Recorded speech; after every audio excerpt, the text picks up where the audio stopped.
5 நிமிஷம் பேசுனதுக்கே கொளத்தூரி இந்த ஆட்டம் ஆயிடுச்சு. பேசுனா அப்புறம் என்ன பண்றது?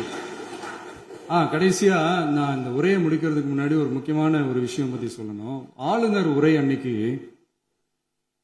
இந்த தமிழ் தாய் வாழ்த்துக்கு அப்புறம் தேசிய கீதம் பாடினது தப்பு, தேசிய கீதம் 2 முறை பாடினது தப்பு, அப்படி ஒரு நிகழ்வு இதுக்கு முன்னாடி இந்த சட்டசபையில நடந்ததே கிடையாது, அந்த மரபையே மாத்திட்டீங்க, இப்படி ஒரு பெரிய ஒரு போர் மாதிரி எதிர்கட்சியை சார்ந்தவங்க எல்லாம் சொன்னாங்க இல்லையா?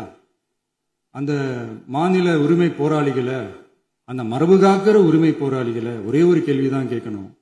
2021 ஆகஸ்ட் 2 ஞாபகம் இருக்கா? Centenary celebration of Tamil Nadu legislature. அந்த ஃபங்க்ஷன்ல நம்ம முன்னாள் முதலமைச்சர் கருணாநிதி அவர்களோட கலைஞர் அவர்களுடைய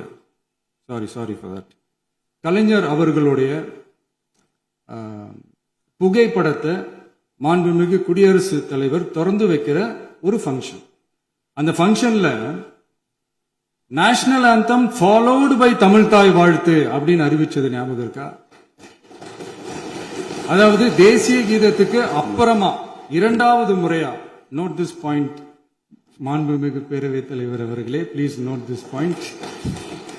தேசிய கீதத்துக்கு அப்புறம் 2வது முறையாக தமிழ் தாய் வாழ்த்து பாடப்படும் அப்படின்னு சொன்னது ஞாபகம் இருக்கா? அதுவும் முத்தமிழ் அறிஞர் அப்படின்னு சொல்ற நம்ம கலைஞர் அவர்களுடைய அந்த புகைப்படம் வெளியிட்டு விழாவில் அவர் இருந்த இதே சபையில தமிழ 2வது இடத்துக்கு தள்ளினது யாருன்னு ஞாபகம் இருக்கா? அது மட்டும் இல்ல, அந்த தேசிய கீதத்தை நாட்டுப்பண் நேஷனல் ஆந்தம்னு சொல்லி அதே பங்கன்ல கடைசியா பங்கன் முடியும் போது செகண்ட் டைம் தேசிய கீதம் பாடினதும் ஞாபகம் இருக்கா? இதே அவையில் தான், அது அவை குறிப்பிலும் இருக்கிறது, இதே அவையில் தான் நடைபெற்றது. இந்த தக்க நேரத்தில் இந்த ஆதாரங்களை அளித்த மாண்பு முதல்வர்களுக்கு நன்றியை தெரிவித்துக் கொள்கிறேன்.